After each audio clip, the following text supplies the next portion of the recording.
Okay, so let's start officially. I'm Maya. I'm the Jewish Life and Culture Director at Jewish Silicon Valley, APJCC in Los Gatos. And I wanted to say how excited I am to learn some more about RAMLA.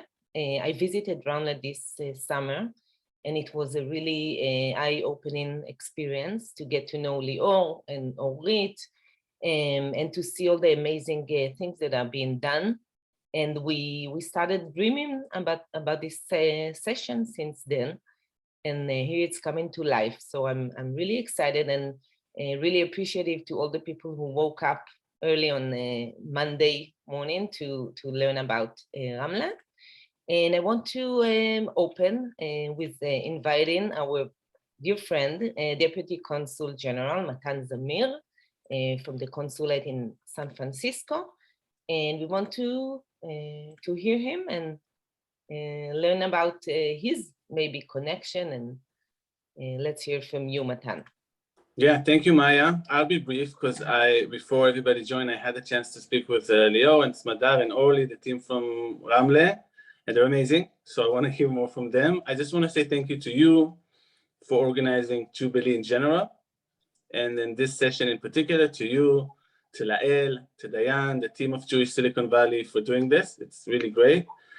And thank our friends from Israel, Lior, Smadar, Orly, for joining us. It's evening in Israel, and they could do a million other things, mostly quarantine, but quarantine can be a variety of things, but they chose to join us, speak about the work that they do in RAMLA.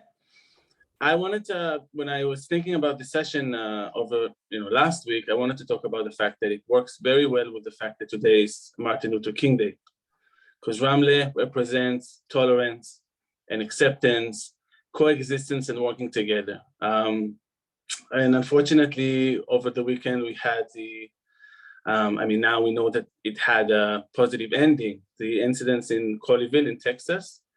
And it all correlates. The fact that Martin Luther King fought for making a change, fought against racism, anti-Semitism, hate crimes in general, and we still see that today. And unfortunately, we saw an incident back in May of last year in RAMLA as well. Just makes us all, the importance of us all being aware that the positive work that we all do is not for vain. There's so many other forces in the world that are trying to pull us to the other side. And we've seen a really strong example of it in RAMLA, and we saw in Texas this weekend. So the work that the team from RAMLA is doing fights exactly these hate crimes and elements of negativity and hate. So that's another very important angle of their work. So thank you for sharing your work with us, Lior and Smadar, and thank you, Maya, one more time. Thanks, Matan, and I want to thank you in return for supporting Jubilee every year, and this year in particular. So thank you very much. And now let's hear from Lior Reshef Deri. Lior is the CEO of the RAMLA Foundation. So let's hear from you. Good evening, Lior. Okay, good evening, everybody. As it was said, my name is Lior. I'm the CEO of the RAMLA Foundation. I will try to talk shortly about our, how would I say, very interesting city of RAMLA. Okay, I have a short slideshow. A little bit about myself. I'm I'm 43 years old. I'm not from RAMLA. I'm from kibbutz, which is like 75 kilometers from RAMLA. And I've been working in this amazing city for the last 2.5 years. And I came here because I see the challenge and the potential of RAMLA, for also the potential for me to do something for the people of the city, but also the potential that RAMLA city has to be an example for the rest of Israel. So, okay. And as Maya said, I was supposed to be in my office, but my kids went into quarantine, so I went with them. So I'm in my house today. Okay, so the RAMLA municipality. So RAMLA is actually a very ancient city. It was established in the 8th century in a very strategic geographic place in the land of Israel, on the road between Jaffa to Jerusalem and on the road between Cairo to Damascus. Because of its strategic position, it was a center of trade and governments through all the years of the city. And because of that, we always had diverse population.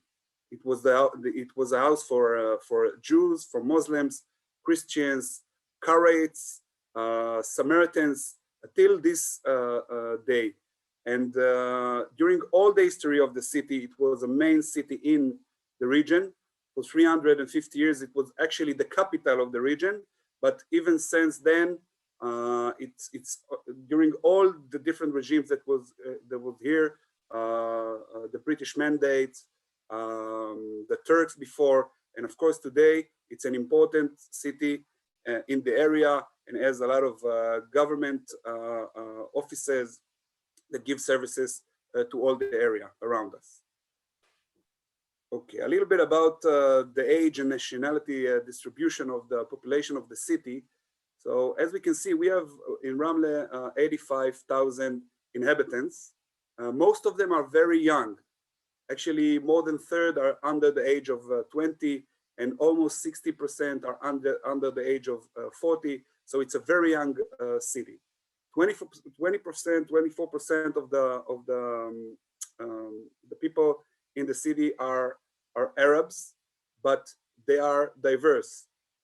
From this 24%, 5% are Christians, mainly Catholic and Greek Orthodox. And also the Muslim population is diverse. It's people coming from different, let's say, tribes or families. The Jewish population is also very diverse. Actually, we are getting newcomers, Olim Chadashim, from all over the world since the day the city was established. Actually, 33% of the population in the city are newcomers. The meaning is people that came after 1990 to Israel and decided to live in RAMLA. So immigrants are very welcome in RAMLA. In the last years, mainly we have people coming from Russia and other countries in that area, and also from a lot of people from South America, like Peru, Argentina, and so on. So as I said, from from 48, okay, from the establishment of Israel, we had people, Jews coming from 92 countries around the world and living in RAMLA. Okay, so some of a little bit about socioeconomic data. So RAMLA is ranked 4 out of 10 in its socioeconomic status. It's a scale made by the government, so we are 4 out of 10. We have well, these are most of the data is before COVID-19, but we have a kind of a low percentage of unemployment on the one hand, but the average salaries in RAMLA are also below average. So we have a lot of people working, but still quite poor, or working, as you can see, 30% are earning up to minimum wage. So people are working, but still they are quite poor. Well, as I told you, RAMLA was very diverse and multicultural for more than 1,000 years. But also today we embrace this multiculturalism that we have in the city in a lot of ways. One of the main ways or main events that we have to embrace this multiculturalism is our multicultural festival. We make it in every Sukkot holiday since 2017. You can see the pictures on the right side. It's a great event, great festival going on for 3 days. We have people coming from all over Israel to this event. We have a lot of concert, shows, culinary, dance, performance, and everything is about showing all the diversity and multiculturalism that we have inside our city. Okay, a few words about the RAMLA Foundation. We are a city foundation. So we raise money and also run all kinds of projects for the city of Ramle. Our goal is to improve the quality of life of all residents of the city, Jews, Arabs, secular, religious, women, men, old and young, okay, all the residents of the city, by carrying out projects in the fields of education, culture, welfare, immigration absorption, and economical and touristic development. In a nutshell, few of our projects, the projects that we focused on the last month. So one of them, as it was said, we had a big, how would I say, unusual events in the last May during an operation in Gaza and some incidents in Jerusalem. We had riots in the mixed cities in Israel. In the past, in the last year, Ramle was strong enough not to get into these riots, and we didn't. So I'm talking about almost 10 to 12 years. Although we had events in Israel that made the population in the mixed cities to get in a kind of, I don't know, violence acts, we didn't saw it in Ramle. We were strong enough not to get to violence.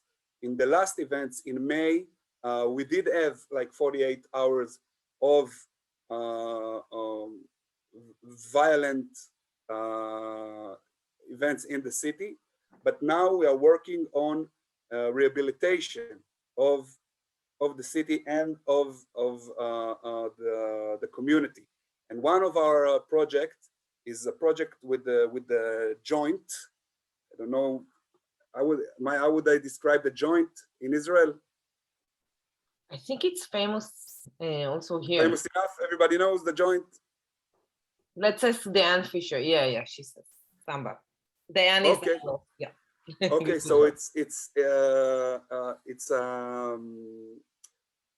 project that we do with them. As you can see in the upper picture, this is a photo of a garden in the Shoftim neighborhood, which is a mixed neighborhood in Ramle that was hurt and damaged during the riots in May.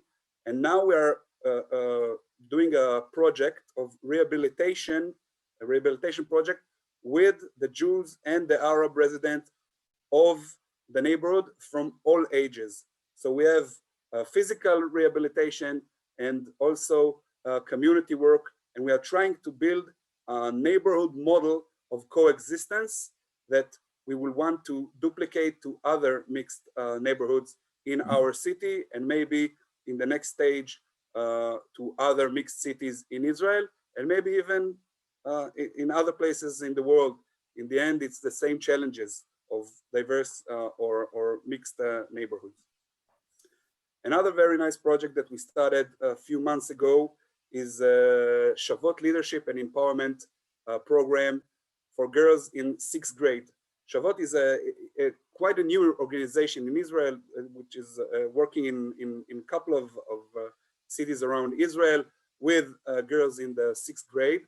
But in Ramle, we added another level or another element, which is working with Arab and Jewish girls, and some of the meetings are together and some is separate.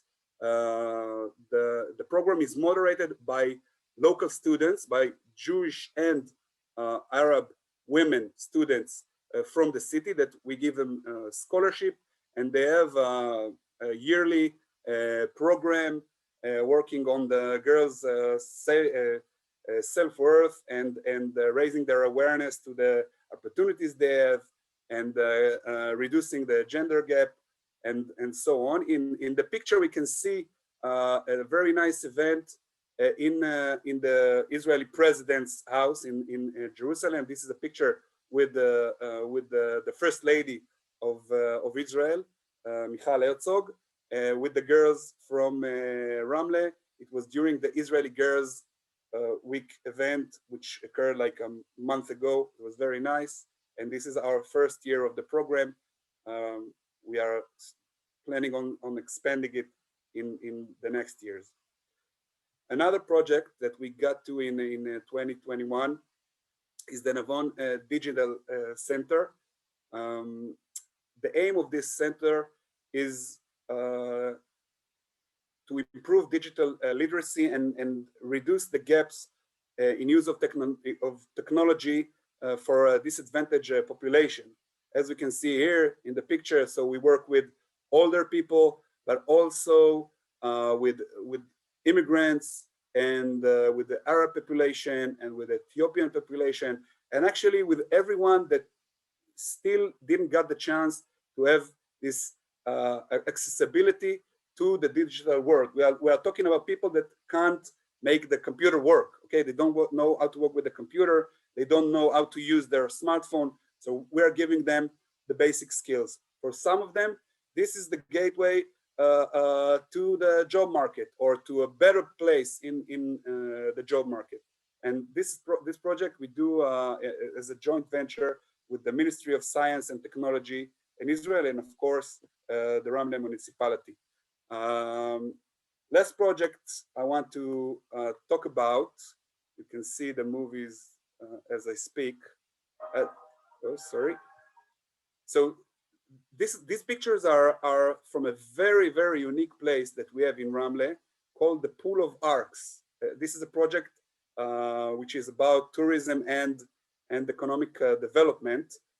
So actually, this is one of 6 ancient underground reservoirs that we have in the city. It was built in the 8th century by the Muslim. Actually, Ramle was the first city established in the land of Israel by the Muslim in the 8th century. And so the reservoir is still standing. And as you can see, it's a tourist attraction, and people today can come to this reservoir and sail by boats inside the reservoir. But we want to add another element of using this special place and giving the visitors multimedia show or multimedia experience that would take them through the historical journey of thousands of years of the story of Ramle. This is what you can see in the picture. This is a real demonstration that we do, but this is only a really small part of our vision to this place. So this was us, okay, the Ramle Foundation.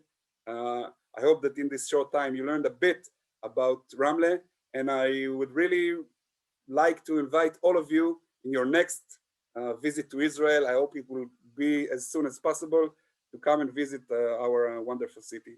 And I hope we will also enjoy today from the interesting lecture of our friend and Dr. Smadar Sheffi, which has a very unique project going on in the Ramle Foundation. She will talk about it in a few minutes. Thank you, Lior. Thank you very much for all the things you do. We felt that it couldn't be complete not to get the background. So you definitely gave us the background, so thank you for that. And now we wanted to present Dr. Smadar Sheffi. She's the a curator for the Ramle Contemporary Art Center. Good evening, Smadar. Good evening. Thank you, Maya. Thank you for inviting me. I'll start sharing the screen and I'll speak a little bit with that. Thank you. Okay. So once again, thank you, and thank you for being with us. It's really exciting to share.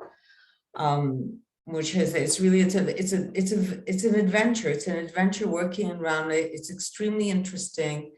And I came to Ramle, actually, I didn't know the city at all. I do teach at the Curatorial Studies in the Tel Aviv University. And one of my students is the director of the Ramle Museum. It's a municipal museum that it's actually going through a really huge renovation now. It's almost going to be a new museum. And he told me about the Ramle, and I was quite sure that he was exaggerating. And I came for a visit, and it was a game changer. I mean, I am curating also in other places, but the city, the spaces, the opportunity, and mainly it really is a place that is now going through change. It's going through, I think, an amazing period of both becoming, I'd say, the esteem of the place itself is changing, the way they see themselves. I think it has a lot to do with things that are happening both universally and in Israel. And the feeling to be part of this change is really great. So I'm going to start by showing you what the place looks like. And it was one of the spaces that I saw, and I just said, this is an amazing space. My center, the Contemporary Arts Center in Ramle, is here on the second floor. All this has gone through a huge change, but I'm not yet showing you the pictures of it because I hope that we'll have another meeting and sometime in the future, and that you come and visit, you'll see it's all renovated. The center is on the second floor of a mandatory building from 1922. And you'll see the spaces inside soon. But as Lior was saying, Lior and Oid are doing fantastic work in the foundation. It is a place that when you talk about neighbors, there is something that really, it works, I'd say, in a very clear way. This is the view from from the center's balcony. As you can see, this is the mosque. And today we were hanging, we were installing a new exhibition. I'll be really glad to send you pictures after it's there. You'll see a little bit of it today. And one of the pieces is actually in dialogue with the mosque. So the place gives us a lot of opportunities to talk about things that are now very much out. This is from the air. You can see this is the center, and just behind where you can't see, there is the market, and the mosque is on the other side. So when we talk actually about what are the core values, and that was something that I think is just a moment. Let me see what's happening here. Yes. I just want to move this. Let's see. I can't. Oh, okay. So we are based on equity, diversity, and inclusion. Those are the core values. And it's when you work in a place like Ramle, which is so diverse, this is not just, it's not just cliches. It's something that we really need. These are the people that people come into the center, different people. Sometimes it's just people that are nearby and they wonder what's inside. Sometimes it's groups. We've had all sorts of surprises, even with artists that have come. I'll show you one of the pieces. There was an artist that I've been following since she finished in one of the main academies in Israel for art. It's the Shankar Academy. And when I invited her to show, I had no idea where she lived. And just when we were talking about installing the exhibition, then she said, "Oh, that's no problem. I just live 5 minutes from you." And it turned out that she lives in Ramle. So we've had those kind of surprises. As I said, the city is going through changes. So you've got students that are inherited flats from their grandmother and came to live there. So it is becoming, we do have an art population. So these things have to do with building with a really civil society and a multicultural one. And that was something that was very important for us from the beginning, to state that we are a contemporary art center and we bring the best art that we can. And we show art that we really stand behind and we think is excellent. But part of that is also being part of the society around us. And it's a matter of believing in the part that art can play in creating perhaps a better society, even if, yeah. What we want to do is to create a situation in which art and culture are prominent in the community life by turning it into something that people feel that is important for them personally to come and see it. The place, as Lior has spoken, so I'm not going to elaborate on that, RAMLA has a tradition of being a place of encounter. It was a rest stop. It was a place that people went through, and we are trying to cultivate connection both with artists and colleagues around the world. I must say that that has been hindered by the COVID, by the situation right now in the pandemic, but we already actually, I'll show you a project at the end, which the next artist that is going to show is an American artist that approached us. I'm giving you a very quick overview of the exhibitions that we've had, because I think that they will show you better than anything else the things that have been important for us and the way that we connect contemporary art to RAMLA, to its residents, and to its stories. The first one was in the end of 2019, and it was called Things We Remember, with two artists, Ganit Ben Admon and Mati El-Maliach. And we used the word we in the title. And that was important for us because you don't usually use the word we when you in contemporary art discourse. But here we want to create this situation that people will feel part of the project and come and be with it. And we can say this kind of plural we that was important. What Ganit was dealing with was a piece called Peninsula, in which she dealt with the memory of an earthquake that had been in Morocco at the beginning of the 60s, and a huge part of the community, of the Jewish community in Morocco, was actually really wiped out. It was a terrible occurrence. And it hasn't had any official recognition in the Israeli collective memory. So we are not shy of touching upon these questions that I think that you're probably aware of in Israel. Now we have a lot of this discussion about politics of identity. I mean, now I'm talking about the inter-Jewish ones, between people that come from North African origin or from Muslim countries and people that come from European or from North American ones. So here she was actually asking the question, like, why are there some things that we remember and some things that we don't? And again, these are the kind of things that happen in RAMLA. One of the persons that is in the board of the museum turned out that she comes from a family from Morocco that lost quite a few of the family members in this earthquake, and her partner is somebody that does tours to Morocco. That was, of course, before COVID. Here, this is one of the pieces that Ganit made. This is a video that was from the 70s and was done just after the earthquakes. So we made this installation together with the documentary material. And people that came were very moved to see that the museum and contemporary art is telling their story, is telling the things that they remember, and were not part of this kind of more official agenda.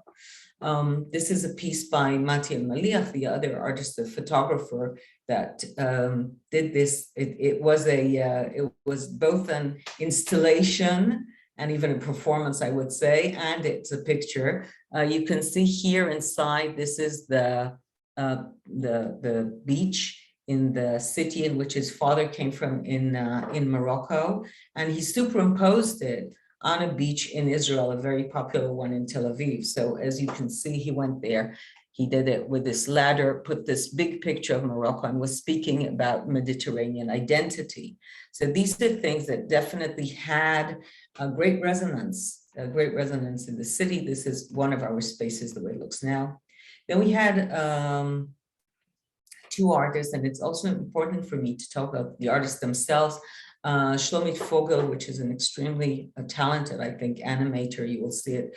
She studied in a religious school, a religious academy that also has art.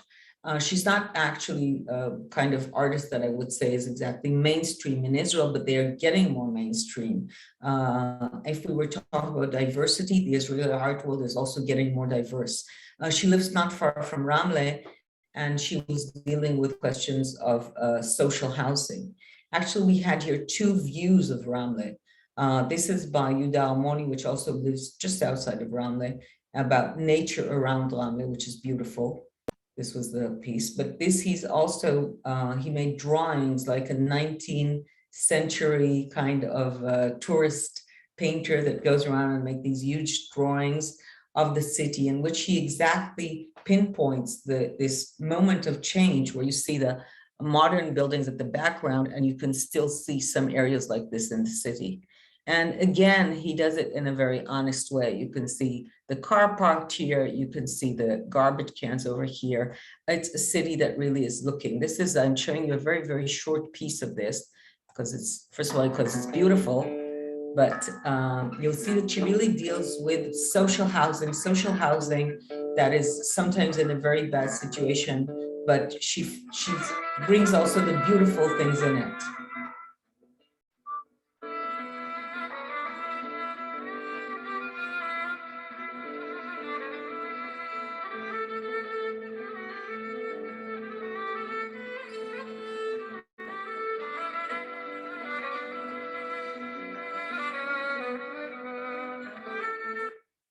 Just take you a little bit further.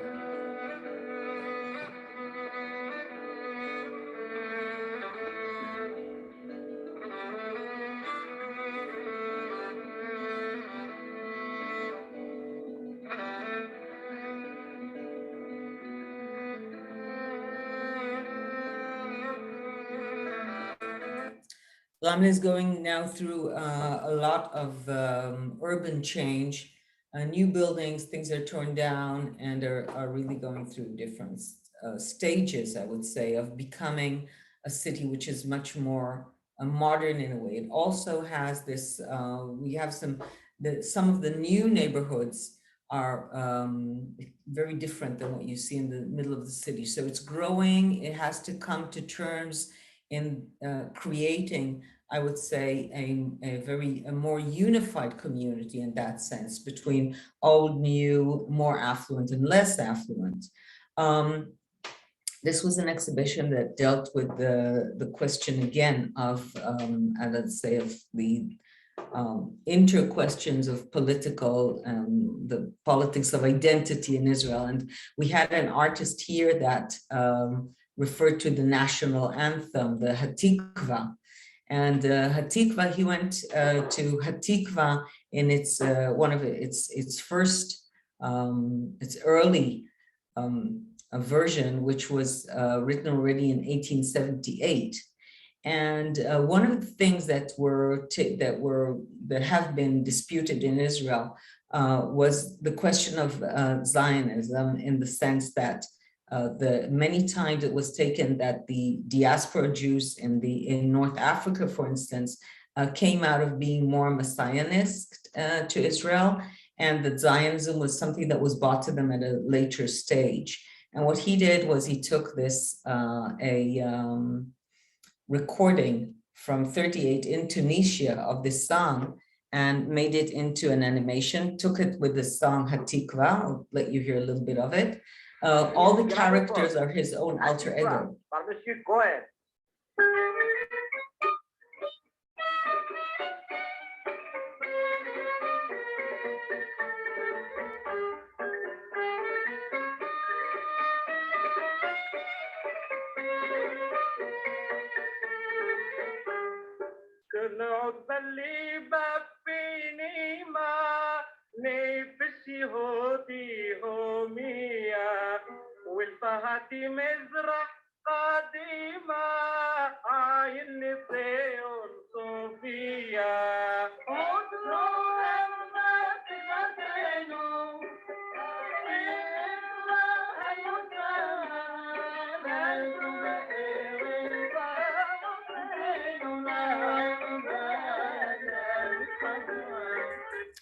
He's actually speaking about the question of who tells the story and how do you tell the national story.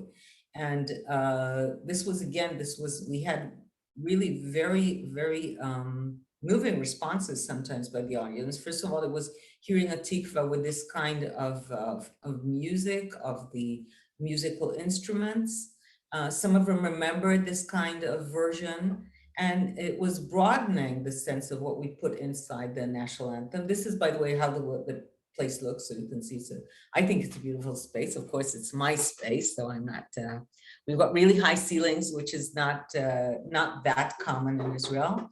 And that's the window. This is the window that looks just over on the beautiful mosque, which is next to us. The mosque is actually a Crusader building that became a mosque, but it's really gorgeous. I'm not going to show you too much. These are part of his works. And again, dealing with how do we see Mediterranean, Palestine, Israel. So definitely we do touch upon political questions because political questions are unavoidable in Israel. Almost everything you do is political in this sense or the other. We also deal with the questions of feminism and power. And this was an interesting work because belly dancing is something that was considered for many years as something that was degrading. Today, it's almost become a feminist practice. You connect to yourself, to the feminine side through belly dancing. We had also a lesson here inside the exhibition with the artist that is a belly dancer herself. So this was part of it. Hundreds of times here you'll see the artist that I told you that studied in Shinkar, and I had no idea that she was from RAMLA when I asked her. This was dealing with women and sexual harassment in Israel. And this is a especially touchy question in a city which is an interfaith city. And as you heard before, the foundation, Lior and Orit have also launched this project of working together with SHAVOT, because women are in both, I would say, in different religious cultures are being deprived and depressed. So here we were talking about femininity, and we had 4 artists, but I'm going to show 2. One is Diana Kogan that came from Kiev to Israel when she was at a young age, and she deals with this character of the goddess Artemis as this ideal of a woman that is very strong, but she's also the goddess of the women that give birth. These are also her works. You can see a bit more of the space, which is, I think, gorgeous. So we'll look in the garden. And then we had this piece by Hala Abu-Kishik. She's been volunteering in a center for victims of sexual harassment that call her. And what she did was she took 100 words in Hebrew and 100 words in Arabic that are the most reoccurring words that she hears when she is on the phone. It's a phone center. It's a hotline for these victims. And we made this was large. Every letter that you see here was 10 centimeters. I'm going to show you how it looked in the space. So you can see there was no way that you could avoid reading it when you walked into the space. And it was an extremely powerful piece. And this was important for us because, as you can see, it's in Hebrew and Arabic. She deals with people from every community in Israel, that different people we know call the hotspot. And this was wonderful. This was an opening that we had many women, we had Muslim women, we had Jewish women. And I think that these are the kind of things that definitely do unite a society.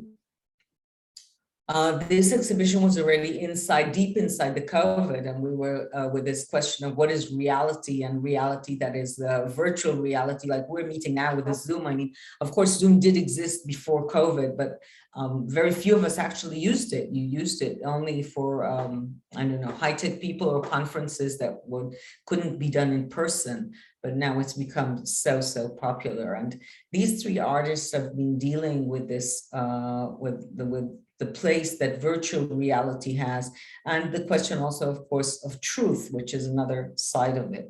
And they've been centering on making art that is with the real and imagined dream and simulacrum. So we had Karen Geller that did Tropicarium, which was based actually on pictures that she took in this totally amazing place, I must say, in Canada, in which you have the most wonderful views and nature outside, but people go inside to a mall to see a simulacrum of nature. And these are pieces by Tal Shochat that makes these, I think, absolutely beautiful pictures of trees, but nothing about this tree is a tree. These are all things that are contrived.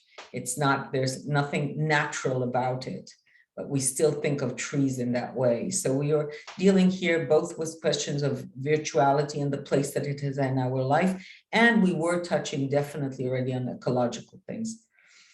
Here we had two artists that come from the Bedouin society. One was them made these a photographic series of herself embroidering on her black dress with wheat here, standing inside a plant, talking about Bedouins that I'm sure you're aware that right now there is definitely a clash between the way the government sees the way that the desert in Israel should be and the way that Bedouins conceive that. And she's actually putting herself in this flower pot that you can move from place to place, but she's also doing something with her own body. And the second artist did her portrait on the wall and had an installation there, something again that you just can't move. This is a portrait on a wall and she looks at you. And both of them were women that were also dealing with their place in that society. The other exhibition was, again, as we're trying to find different ways of observation, was a group of Israeli photographers that have been visiting different Bedouin communities around Israel, in the north, in the south, and spending time with them and trying to make a much more, I'd say it is documentary, but it's also an artistic way of looking at them, and in a round way, seeing the place where, trying to see reality from their eyes and not just the way that Israelis see them. So this is a house inside one of the, what they call the unrecognized villages. And this is what we're opening now, which is dealing with kinetic energy and breaking distance. Because I think that the matter of movement and how we move, we were speaking before, like Lior was now in quarantine. I'm sure that in the States, you've got this same feeling that we've actually been challenging our feeling of, I'd say, almost freedom of moving around in the world, because things have changed so much. We fly much less, even sometimes from place to place. In Israel, we had a certain time when you could only be outside of your house for 100 meters, then it was 500 meters. So the question of movement as one of the, I'd say, the vital things of life has become definitely a question. Oops, I went here. This is also talking about a home and a house. And we think about house as something very solid. That's the place where we want to feel at home in our house. And as we know, one of the things that COVID has done is just shown just how much domestic violence is a problem in societies all over the world. And you can see that this house, if you'll move it, it's going to rock. It's going to be like a kind of a Humpty Dumpty, a roly-poly doll. And that's not going to give the security that we believe in. And another piece is, again, more about women. I'm going to show you a tiny piece of this video. It's a 10-minute video. And it's done by Anyam Deri. She is also a headmaster of a new trailblazing Haredi school. And here she's talking about the table. Now a table, just giving it a very short way it's a very interesting piece of furniture, and definitely in Judaism. In Judaism, actually, a table is considered like an altar. After we don't have the temple, the family table is instead of an altar. And it's a very interesting concept. We also think about the table as the place that the family gathers around, and we know that that has also gone through changes in the last 2 years. Let's see a very short piece of it. This is a kind of table that you would find in lots of homes in Israel. This is Aniam herself, and she's actually turning it into some kind of very interesting minimal sculpture. This is what you would do, of course, when you had a small home and you had guests coming, then you would enlarge the table. Lots of people have memories of this. But she changes it completely. And through the photography, it also looks like something, looks a little bit like a drone, like something that landed somewhere.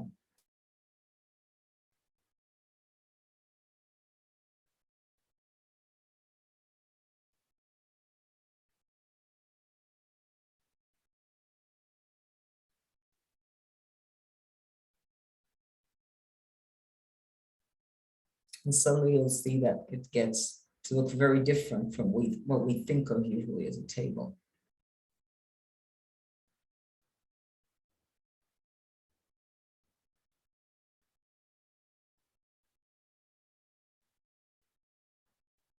It's the actions inside and home in an enclosed space. And this is the place where so many things can happen. And in a way, these are the shared experiences that we've had in the last 2 years. Here it becomes something totally different.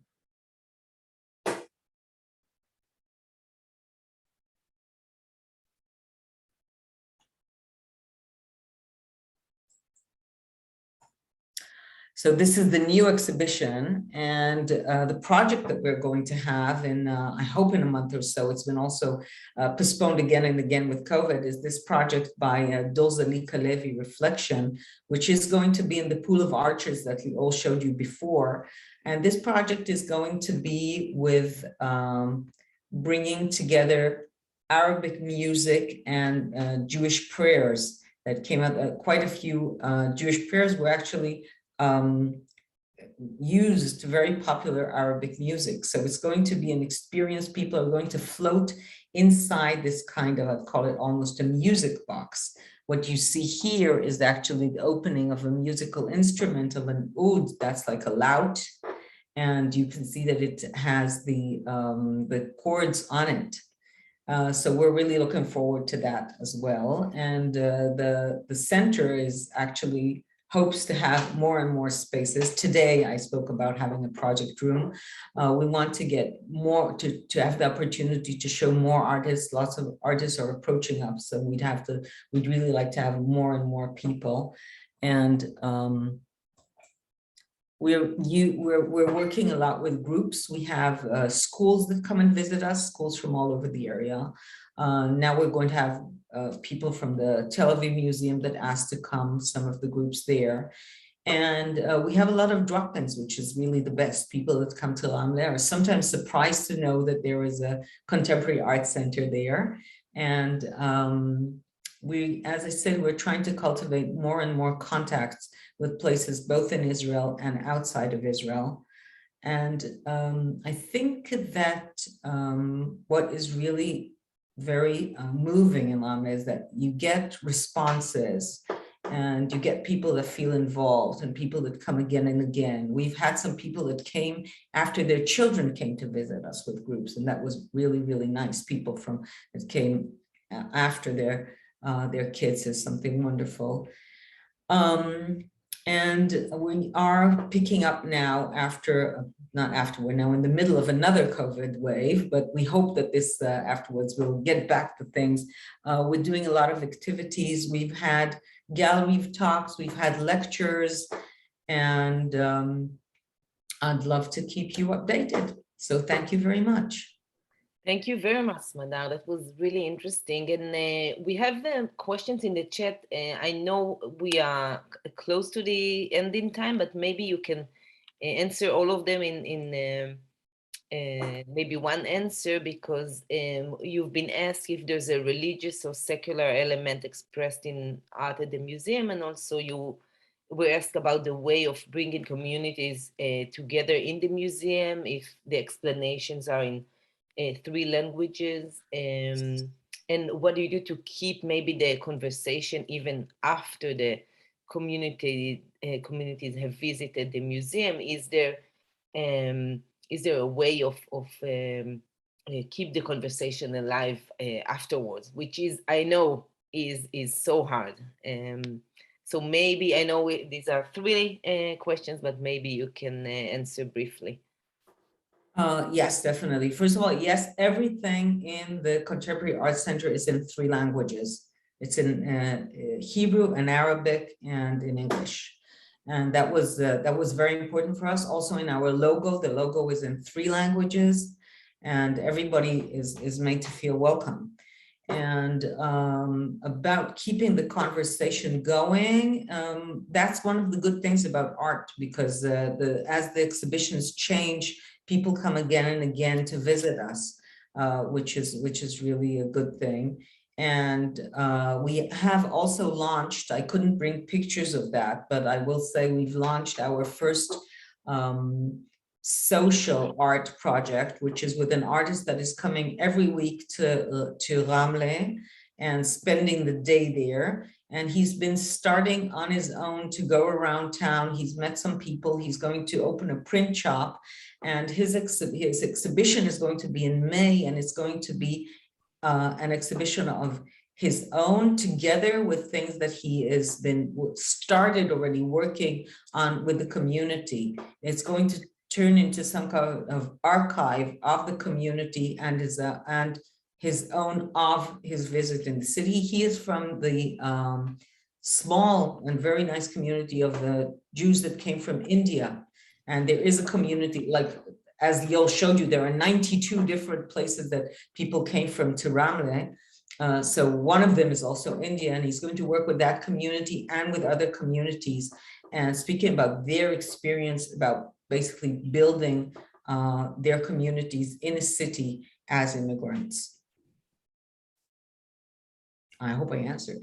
Yeah, that was great. And actually, how do you create events? Do you choose to do it in English or in Hebrew? Because usually you need to, when you bring communities together, you still need to choose a main language to the main language is definitely Hebrew. The Arabic population in Hebrew speaks Hebrew basically just as well as any other Israeli.